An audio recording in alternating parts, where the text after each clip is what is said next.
አሁን ቴክኖሎጂ በፍጥነት እየተቀያየረ ነው። መረጃዎች በብርሃን ፍጥነት ይደርሳሉ።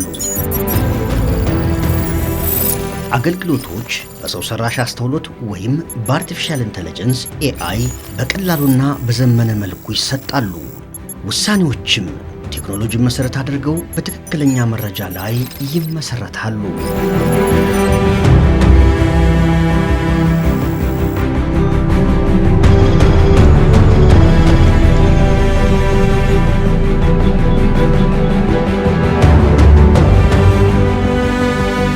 በዘመናዊው የቴክኖሎጂ ዓለም ተቋማት ቀልጣፋ፣ ግልጽና ተጠያቂነት ያለው አሰራርን በመፍጠር ወደ ዲጂታል ስርዓቶች እየተሸጋገሩ ናቸው። የአዲስ አበባ የመንግስት ንብረት አስተዳደር ባለስልጣንም የመንግስት ንብረቶችን በዲጂታል መንገድ ለመመዝገብ፣ ለመከታተል፣ ለማስተዳደርና ትክክለኛ ሪፖርቶችን ማግኘት ይቻል ዘንድ አሴት ማኔጅመንት ኢንፎርሜሽን ሲስተም የተሰኘ ዘመናዊ አሰራርን ተግባራዊ አድርጓል። አሴት ማኔጅመንት ኢንፎርሜሽን ሲስተም አንዱ ያስፈለገበት ምክንያት ራዕያችን በራሱ ያስገድደናል ማለት ነው። ከማዘመን ጋር የተያያዘ ነው። ተልኳችንም ከማዘመን ጋር የተያያዘ ነው።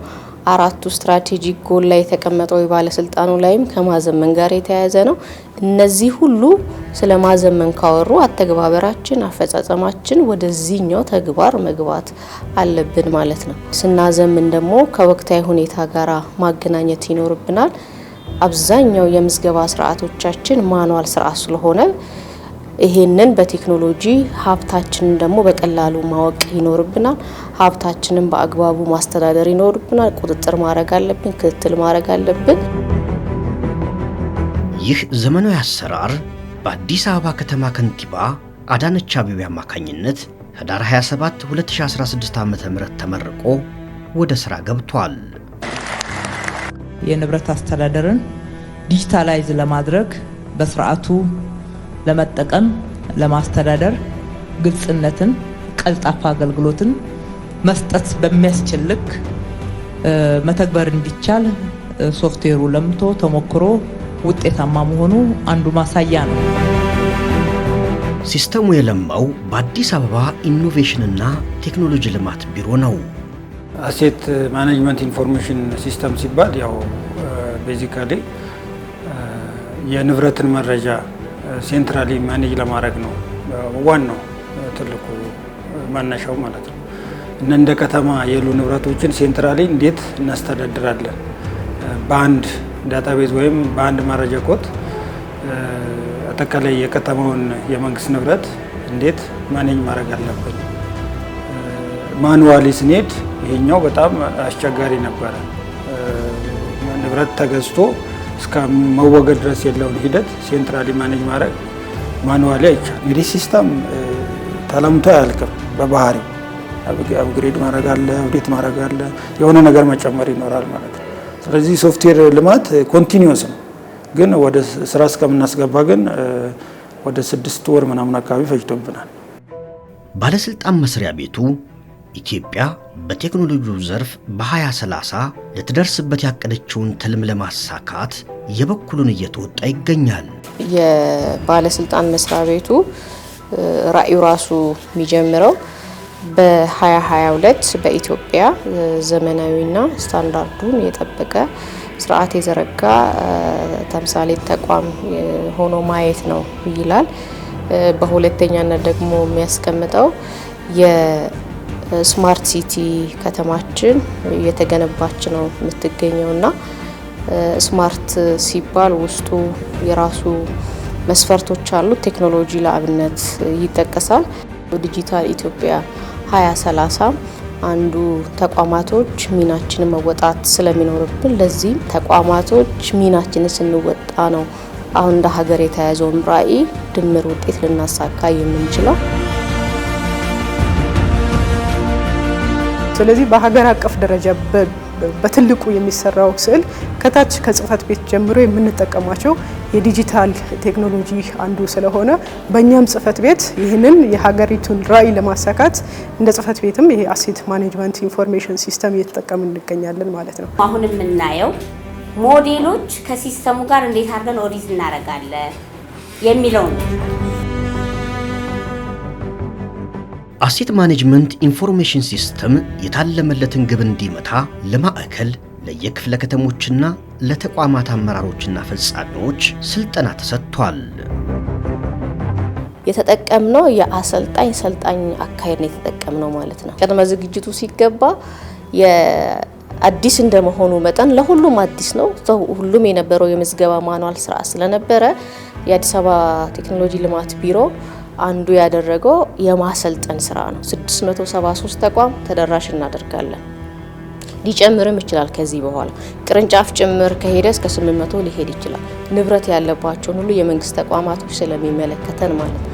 እዚህ ሁሉ ያለው የሰው ኃይል አሰልጥኖ አብቅቶ አሰማርቶ ከዚህ ቴክኖሎጂ ጋር አዋህዶ ወደ ውጤት መቀየር አንዱ ፕላናችን ነበር ማለት ነው።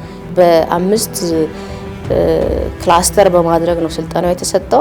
ያ የሰለጠነው ሰው ኃይል ወርዶ ቅድም ላልኩት ሰፊ መዋቅር ደግሞ ራሱን የቻለ ስልጠና ሰጠ። አሁንም በቀጣይ ደግሞ ተጠናክሮ የሚሄድበት አግባብ ነው የሚኖረው ማለት ነው።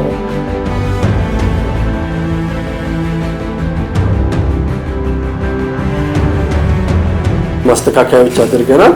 በየጊዜው በየደረጃው ያሉ ማሻሻሎች ሲኖሩ ለባለሙያዎች ስልጠናዎች ይሰጣል። እንዲሁ በቲዮሪ ሳይሆን እንደዚህ በአይሲቲ ክፍሎች ውስጥ ቁጭ ብሎ በባለሙያዎች የዕለት ተዕለት ስራው እንዴት እንደሚያከናውኑ ስልጠና ይወስዳሉ። ሁለተኛ የስልጠና ፔጅ ራሱን አስችሏል። እሱን ፔጅ እየገቡ በዛ ይለማመዳሉ። ልምዳቸውን ሲጨርሱ ደግሞ ወደ ዋናው ፔጅ ገብተው ምዝገባዎችን ያከናውናሉ። ከዚህ በተጨማሪ ደግሞ ድጋፎች እናደርጋለን። ከዚህ ደግሞ ያለፉትን ደግሞ የቴሌግራም ግሩፕ አለ። እዛ ቴሌግራም ግሩፕ ላይ የቸገራቸውን ነገር ለምሳሌ ዳሽቦርድ ላይ ምዝገባ ሲያደርጉ እምቢ ያላቸው ነገር ካለ ምን ያደርጋሉ? ስክሪንሾት ያደርጋሉ። ስክሪንሾት አድርገው ይለጥፋሉ፣ የቸገራቸውን ይጽፋሉ። እኛ ደግሞ ከአልሚዎች ጋር የተነጋገርን ማስተካከያዎችን እያደረግን አሁን የደረሰበት ደረጃ ደርሷል ማለት ነው። በአዲስ አበባ ከተማ 6945 የከተማ አስተዳደሩ የመንግስት ህንፃዎች በዘመናዊ የንብረት መረጃ ስርዓት እንዲመዘገቡ ተደርጓል። በአጠቃላይ 20 ቢሊዮን ብር የሚገመቱ 76000 ቋሚ ንብረቶችም በዚህ ሲስተም ተመዝግበዋል።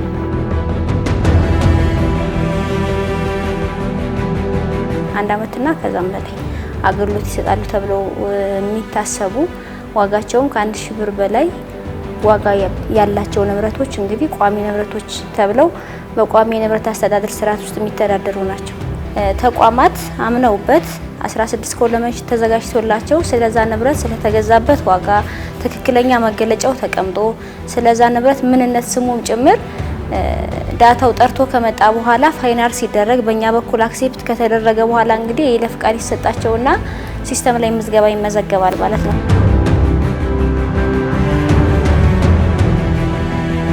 11ዱን ክፍለ ከተማ እንግዲህ እዚህ ሲስተም ላይ ንብረታቸውን መዝግበዋል። ያ ማለት 11ዱን ክፍለ ከተማ ፑሉን ጨምሮ ወረዳውን ጨምሮ ጤና ጣቢያና ትምህርት ቤትንም አካቶ ማለት ነው።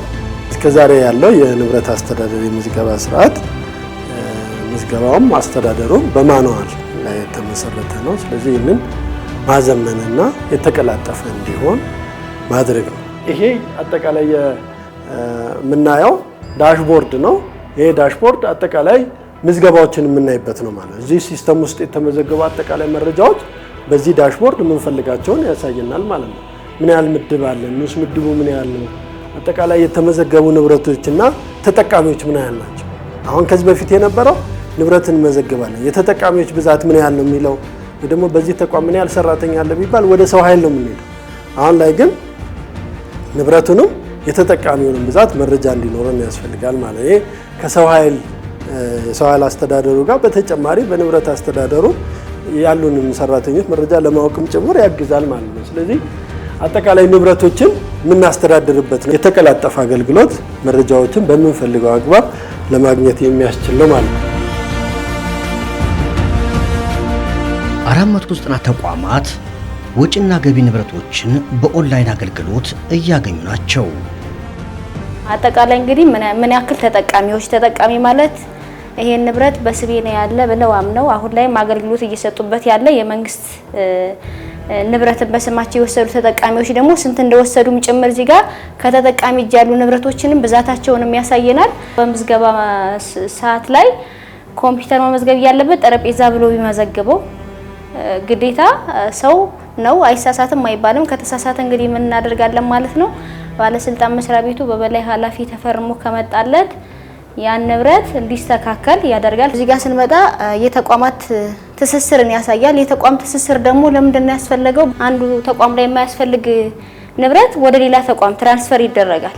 ትስስር ከተፈጠረ በኋላ ተቋማት ከማኑዋል ንክኪ በሆነ መልኩ በኦንላይን ሲስተማቸውን ንብረታቸውን በሲስተም ለሚመለከተው አካል ያስተላልፋሉ ማለት ነው። የአሴት ማኔጅመንት ኢንፎርሜሽን ሲስተምን ተግባራዊ ካደረጉ ክፍለ ከተሞች መካከል የልደታ ክፍለ ከተማ ተጠቃሽ ነው። በክፍለ ከተማው የሚገኙ 48 ተቋማት ይህንን ዘመናዊ አሰራር ተግብረዋል። ቋሚ ንብረቶችን የመመዝገብ የቋሚ ንብረቶችን በኦንላይን አገልግሎት እንዲገቡ የማድረግና አሰራሩ ወደዛው የማድረግ ስራዎች ሲሰራ ቆይተዋል። የቋሚ ንብረት እቃዎችን በዋናነት ግዢዎችን አላስፈላጊ የሆኑ ግዢዎችን ከማስቀረት አንፃር ንብረትን በአግባቡ እንድንጠቀም ከማስቻል አንፃር በርካታ አስተዋጽኦ አድርጓል። ከተማችን ውብ፣ ማራኪ፣ ጽዱና ለነዋሪዎቿ ምቹ እየሆነች ነው ያለችው። ስለዚህ ከዚህ አንፃር የመንግስትን ሀብት በአግባቡ የመጠቀሙ ሂደት ለዛ አስተዋጽኦ አለው። ከበፊቱ አንፃር በርካታ ጥቅሞችን ያገኘንበት ነው ማለት ነው። ቋሚ ንብረት አስተዳደር ስራ ላይ በርካታ ንብረቶች አላግባብ በየቦታው ተበትነው ለብልሽት ለብክነት ሲዳረጉ የነበረውን በሙሉ የትኛው ንብረት የት ጽሕፈት ቤት በየትኛው ቡድን በማን ሰራተኛ እጅ ይገኛል የሚለውን በግልጽ በዝርዝር ከተመዘገበ በኋላ ያ የተመዘገበ ወደ ኮምፒውተር ሲስተም ውስጥ እንዲገባ ማድረግ ተችሏል ማለት ነው።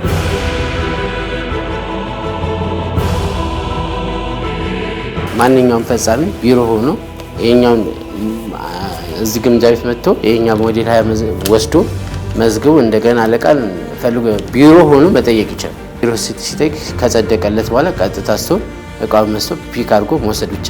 ኃላፊም የትም ሆኖ ባለበት ቦታ ሆኖ ማጽደቅ ይችላልታል ማለት ነው። በዚህ ዓመት ደግሞ የስቶክ ወይም ደግሞ አላቂ ንብረት የምንላቸውን የመመዝገብ ወደ ሲስተም የመመዝገብ እነዛን ደግሞ ወደ አሰራር ስርዓቱ የማስገባቱን ስራ ተጀምሯል ማለት ነው። እንደ ልደታ ክፍለ ከተማ አስተዳደር ወደ 26 የሚጠጉ የመንግስት ትምህርት ቤቶች አሉ። 8 የሚሆኑ የመንግስት ጤና ጣቢያዎች፣ 3ቱ ደግሞ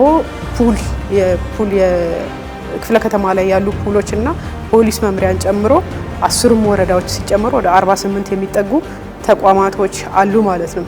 ድጋፍና ክትትል እያደረግን በየዕለቱ እየገመገምን ይሄ ስራ በአጭር ጊዜ እንዲጠናቀቅ አሁን በሁሉም በ48ቱም ተቋማት ላይ ደግሞ አገልግሎቱ ኦን እንዲሆን ተደርጓል ማለት ነው።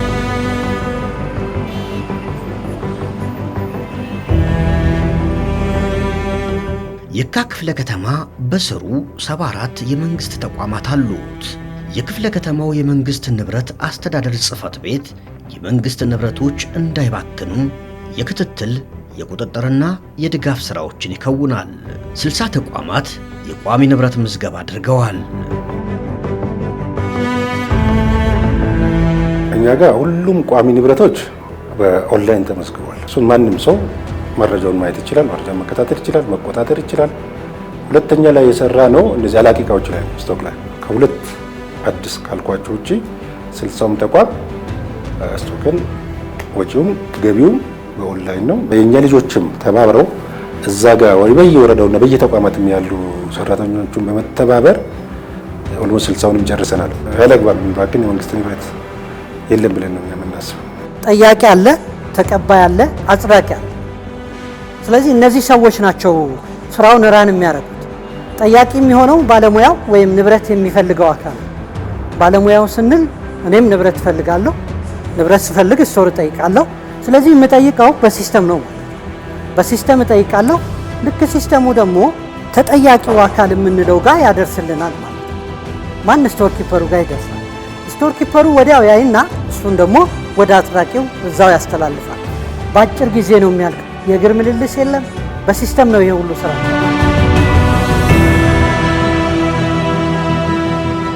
በክፍለ ከተማው ወረዳ 5 የሚገኘው የካ ጤና ጣቢያ የመንግስት ንብረቶችን በዚህ የዲጂታል ሲስተም ከመዘገቡ ተቋማት አንዱ ነው። ያላቂ ዕቃዎች የገቢና ወጪ አሰራሩንም በአሴት ማኔጅመንት ኢንፎርሜሽን ሲስተም አድርጓል።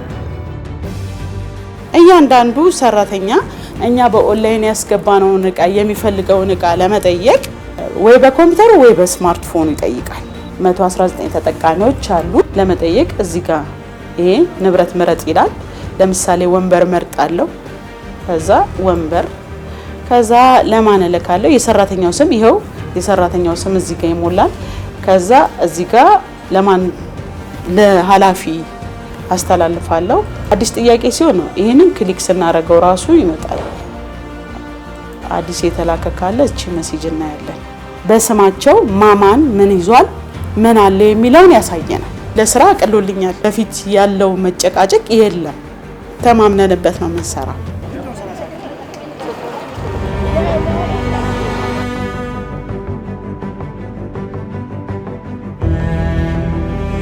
ሰባ 3 የመንግስት ተቋማት በአዲስ ከተማ ክፍለ ከተማ ይገኛሉ።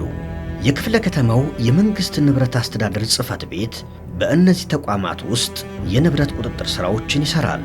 በቋሚ ንብረት ምዝገባ ካሉት ተቋማት መካከል 70ዎቹ ሲስተሙን ተግብረዋል። 66 ተቋማት ደግሞ ያላቂ ንብረት ምዝገባቸውን በኦንላይን ሲስተም አድርገዋል። ያው የከተማው ትልቁ አሴት የሚባለው ንብረት ነው። ትልቁ ገንዘብም ያለው እዛ ላይ ነው። ከሊኩዊድ በጀቱ አንጻር ሲታይ ትልቁ ሀብት እዚህ ላይ ነው ያለውና ይህንን ሀብት መዝግቦ መያዝ ማለት በጣም ትልቅ ነገር ነው። በተማከለ መንገድ ተመዝግቦ እንዲያዝ የማድረግ ስራ ተሰርቷል። ጊዜን ከመቆጠብ ጋር ተያይዞ ትልቅ አስተዋጽኦ እያደረገ ነው ያለው። ሁለተኛ የሀብት ብክነትን ከመከላከል ጋር ተያይዞ የተጠያቂነት ስርዓቱንም ከማጥበቅ ጋር ተያይዞ በተጨማሪ ደግሞ ለቅልጥፍና ውጤታማ ያለው ሪፖርት ከማዘጋጀትም ጋር ተያይዞ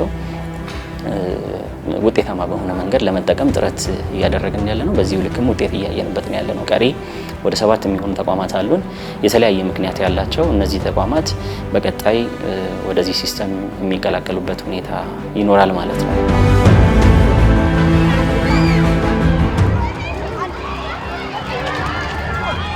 በአዲስ ከተማ ክፍለ ከተማ ወረዳ 12 የሚገኘው ብስራት አንደኛና መካከለኛ ደረጃ ትምህርት ቤት የቋሚና ላቂ ንብረቶችን የገቢና ወጪ ስርዓቱን በአሴት ማኔጅመንት ኢንፎርሜሽን ሲስተም አድርጓል። ሲስተሙ ከመምጣቱ በፊት በሞዴል 19 ገቢ በሞዴል 22 ወጪ እየተደረገ ቋሚ ማላቂ ዕቃዎች ማኑዋል ላይ እየሰፈሩ እየተመዘገቡ የሚሄድበት ሂደት ነበረ። አሁን አሴት ማኔጅመንት ኢንፎርሜሽን ሲስተም ከመጣ ወዲህ ግን በሲስተም ስራዎችን የሚሰራበት ሂደት መጥቷል። አንድ ዩዘር የፈለገውን ነገር ለመጠየቅ ቋሚ ዕቃ ወይም ማላቂ ዕቃ ለመጠየቅ ዩሲዎችን ለማየት እነዚህ ዳሽቦርድ ላይ የምታያቸውን ነገሮች አስቀምጦልናል። እዚሽ ጋር ይገባል። ለእቺ እንደምታያት ቀስቷ ንብረት ለመመለስ ለማስተላለፍ የመሳሰሉ ነገሮችን በቀላሉ እዚሁ ላይ ማስተናገድ እንችላለን ማለት ነው። ለምሳሌ ተጠቃሚ ሲጠይቅ ማላቂ ንብረት አዲስ ጥያቄ ለማቅረብ የሚለውን ትጫናለ። ከዛ ወደ ፕሮሰስ ይሄዳል። የሚመለከተው የበላይ ኃላፊ ጋር ነው የሚሄደው። ሲሄድ እሱ ደግሞ እንደዚህ ኖቲፊኬሽን እዚች ጋር እንደምታያት ኖቲፊኬሽን ይገባለታል። ጥያቄውን ከፍቶ አይቶ አክሰፕት ሲያደርግ ወደ ንብረት አስተዳደር ክፍል ይሄዳል ማለት ነው። ዘመናዊ የንብረት አስተዳደር ስርዓቱ ስራን አቅልሏል። የተንዛዙ የወረቀት አሰራሮችን አስቀርቷል። የአሰራር ግልጸኝነትንና ተጠያቂነትንም ይበልጥ የሚያጠናክር ነው። በ22 ወጪ ከተደረገ በኋላ እዚህ ፒን ካርድ ላይ መዘገባለን። በፊት መዘገባን ነው እንደዚህ እየሰራን በየአይተሙ በጣም በልኪ ነበር። ምክንያቱም በየአይተሙ እንደዚህ እናስቀምጣለን ማለት ነው እየመዘገበ ከዛ ላይ ከዚህ ከመዘገብ በኋላ ደግሞ እንደገና ደግሞ እዚህ ፒን ካርድ ላይ ታመጣለህ። ከዛ ላይ ደግሞ 70 ሀመሯ የሚባል 70 ሀመሯ ደግሞ እሱ ላይ ይሄን እንዳለ ትመዘግባለህ። ባላንስ ታውቃለህ። ኮስቱ ስንት እንደሆነ ያንን ፕሮሰስ ታደርጋለህ ማለት ነው። ይሄ በሙሉ እነዚህ ፕሮሰስ በሙሉ ቀርቷል። ይሄም ቀርቷል፣ ፒን ካርድ ቀርቷል። እነዚህ ሁሉ ቀርቷል። አሁን ያልቀረው ሞዴል 22 እና ሞዴል 19 ብቻ። ለምን እሱ ሪፈረንስ የተመዘገበበት ሞዴል ቁጥሩ ስለሚያስፈልግ ያስገኘው ጠቀሜታ በጣም ከፍተኛ ነው። ዘመኑን የዋጀ ነው። የቀደመውን የአሰራር ስርዓትም ያሻሻለ ከሰው ንክኪ በጸዳ መንገድ ለማስኬድ ጥረት እየተደረገ ያለበት ሁኔታ ነው ያለው። ይሄ የመረጃ ስርዓት ተግባራዊ በመደረጉ አንደኛው ይህንን ሀብት በተማከለ መንገድ ለመቆጣጠር እድል ሰጥቶናል፣ ለመከታተልም እድል ሰጥቶናል። በሁለተኛ ደረጃ ንብረቱ ማን እጅ ላይ ነው ያለው ብለን ለመከታተል እድል ይሰጠናል። ለብክነት እንዳይጋለጥ፣ ለምዝበራ እንዳይጋለጥ፣ ለሙስና ወይም ለሌብነት እንዳይጋለጥ በተማከለ መንገድ በቀላሉ መረጃው ሲስተም ላይ ስላለ ከዛ ላይ ማየት የሚቻልበት እድል ስላለ መከታተልም ስለሚቻል እሱን አስቀርቶልናል፣ የሀብት ብክነቱን ማለት ነው። ሲስተሙ የንብረት ምዝገባ፣ የንብረት ዝውውር፣ የጥገና ክትትልና ሪፖርት አቀራረብን ቀላል አድርጎታል። ቀድሞ በነበረው አሰራር በወረቀት ስንላላካቸው የነበሩ ይሄን አምጡ ይሄን አታምጡ የምንላቸው አጠቃላይ ስራዎች ሪፖርቶች እዚህ ውስጥ አሉ ማለት ነው። ለምሳሌ ዝርዝር መረጃ ማየት ብንፈልግ የአንድ ንብረት ዝርዝር መረጃ ማየት ብንፈልግ ተቋም ከመረጠን በኋላ በተቋም ውስጥ ያለ ንብረት አንድ ንብረት ምንድነው ዝርዝሩ? ለምሳሌ እቺን የመጀመሪያውን አንድ ንብረት ብንል የዚህ ንብረት አጠቃላይ ዲቴል ዳታውን እናያለን ማለት ነው። አጠቃላይ በምድብ ያለን ንብረት ምን ያህል ነው? ለምሳሌ በተጠቃሚዎች እጅ ከሆነ የምንፈልገውን ጊዜ እዚህ አስገብተን ጊዜ መርጠንለት ፈልግልኝ ስንለው ፈልጎ በተጠቃሚዎች እጅ ያለውን አጠቃላይ መረጃዎችን ያመጣልናል ማለት ነው። በንብረት ስም ከፈለግን በንብረት ስም ዝርዝሩን ይሰጠናል። አጠቃላይ ከተማው ላይ ያሉትን ንብረቶች በዚህ ልክ ፈልገን የተመዘገቡትን መረጃዎችን በቀላሉ ማግኘት የምንችልበት ነው ማለት ነው። የአዲስ አበባ ከተማ አስተዳደር የህብረተሰብ ተሳትፎና በጎ ፈቃድ ማስተባበሪያ ኮሚሽን ይህንን ዘመናዊ ሲስተም ተግባራዊ ለማድረግ በየደረጃው ያሉ የተቋሙ አመራሮች በትኩረት ሰርተዋል። አስፈላጊ የቅድመ ዝግጅት ስራዎችንም በማድረግ በፍጥነት ወደ ስራ ከገቡ ተቋማት መካከል ተጠቃሽ ነው። የተቋማችን ሀብት ንብረት ከመግዣቸው እስከሚወገዱበት ጊዜ ድረስ ያለው ሙሉ ጊዜ በዲጂታል መንገድ ለመከታተል፣ ለማስተዳደር እንዲሁም ለመቆጣጠር የሚያገለግል የሶፍትዌር ስርዓት ነው። አሁን አላቂ ንብረት የጠየቀ አካል እዚህ ላይ ገብተና የተጠየቁ አላቂ ንብረት ጥያቄዎች 3 አሉ።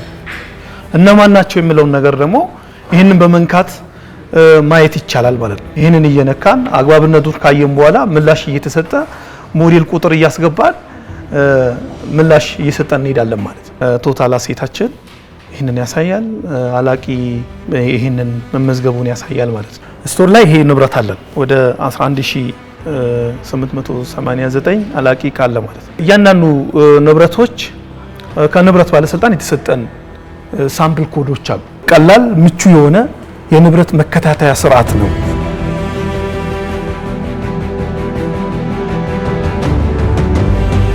እንደ ተቋም ይሄንን ሲስተም ኢምፕሊመንት እንዲደረግ ከከተማ አስተዳደሩ መንግስት ንብረት አስተዳደር ባለስልጣን ሲወርድ በምቹ አጋጣሚ ነው የወሰድነው እኛ። ስለዚህ ምንም ብዙም ጊዜ ሳንወስድ የሰው ኃይላችን በተቋሙ በኩል ስልጠና ካገኘ በኋላ ኢሚዲየትሊ ወደ ሲስተም ትግበራውን የገባ ነው ማለት ነው። እንደ ተቋም የኛ ይሄንን ሲስተም ወደ ተግባር ያልገቡ ተቋማት ካሉ ምክር ነው የምንሰጠው ማለት ነው። የንብረት አስተዳደር ስርዓታችን በተሻለ ደረጃ ማኔጅ እንድናደርግም ጭምር እድል ፈጥሮልናል። በተለመደው መንገድ የንብረት አስተዳደር ከመሄድ ይልቅ ይሄን ሲስተሙን ኢምፕሊመንት ቢያደርጉት ቢተገብሩት የተሻለ ጥቅም ያገኛሉ የሚል መልእክትና ምክር ነው ያለን።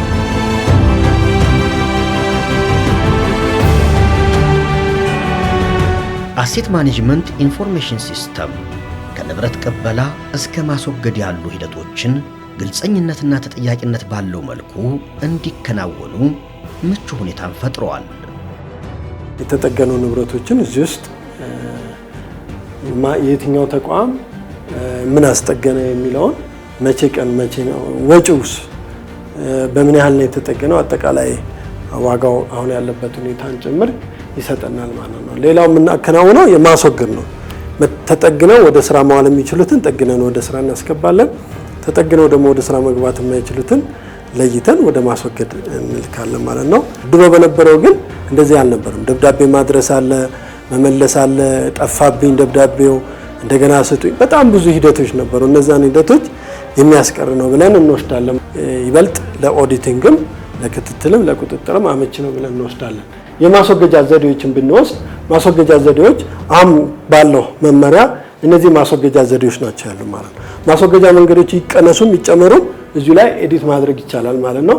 በየትኛው ዘዴ ምን አይነት ንብረት ተወገደ የሚለው እዚህ ውስጥ መረጃ አደራጅተን ለመያዝ ያስችለናልና ጥቅል የንብረት ስራዎችን በምንፈልገው መንገድ አደራጅተን ለመያዝ ያስችላል ማለት ነው።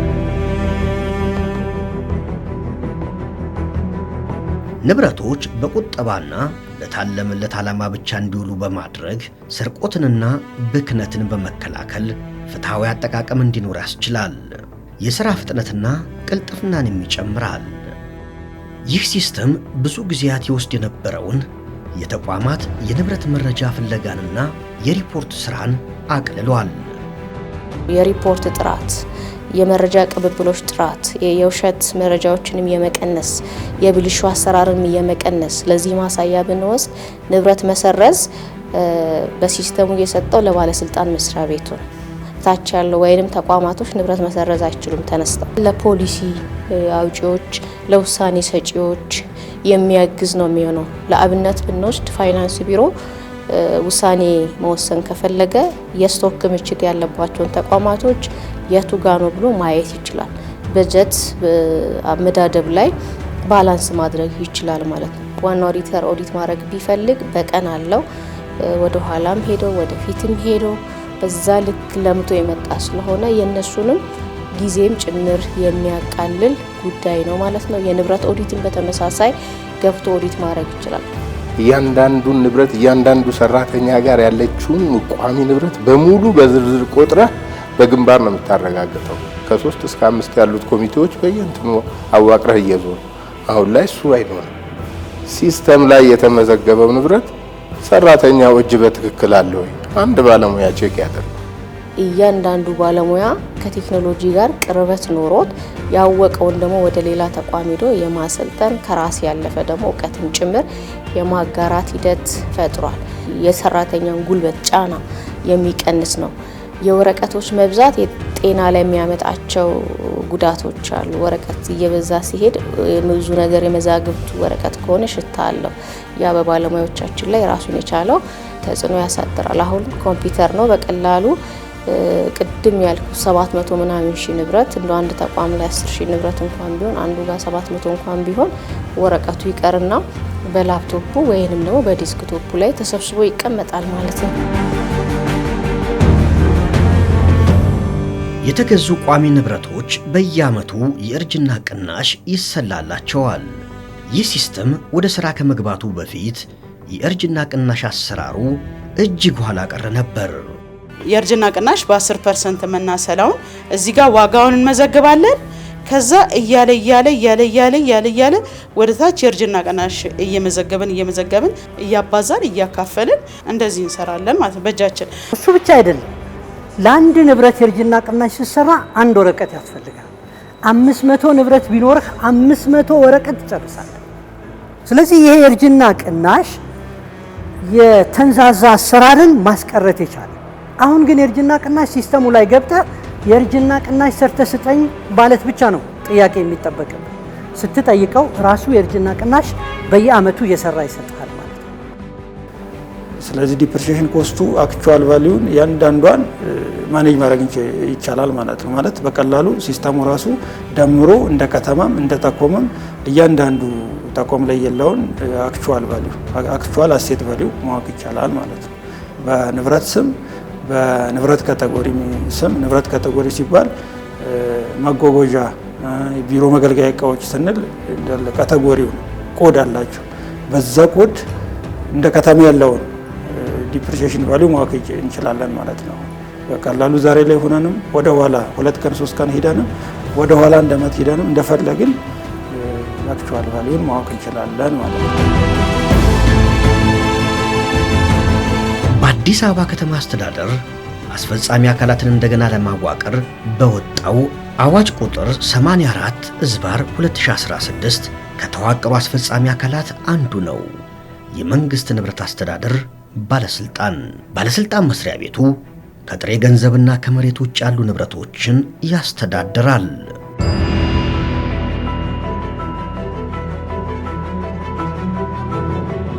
የአዲስ አበባ የመንግስት ንብረት አስተዳደር ባለስልጣን የመንግስት ንብረቶችን ከመቆጣጠርና ከመከታተል ባለፈ የመንግስት ተቋማት ህንፃዎችና ቢሮዎች ለሰራተኞቻቸውም ይሁን ለተገልጋዮች ምቹ እንዲሆኑ ይሰራል።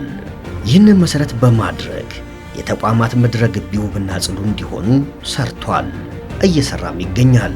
የቢሮ አገልግሎቶችን ምቹ ከማድረግ ባለፈ ካፍቴሪያዎች፣ የሸማች ሱቆች፣ የሰራተኞች ህፃናት ማቆያ ስፍራዎች በየተቋማቱ እንዲኖሩ ሲሰራ ቆይቷል። አሁንም እየሰራ ይገኛል።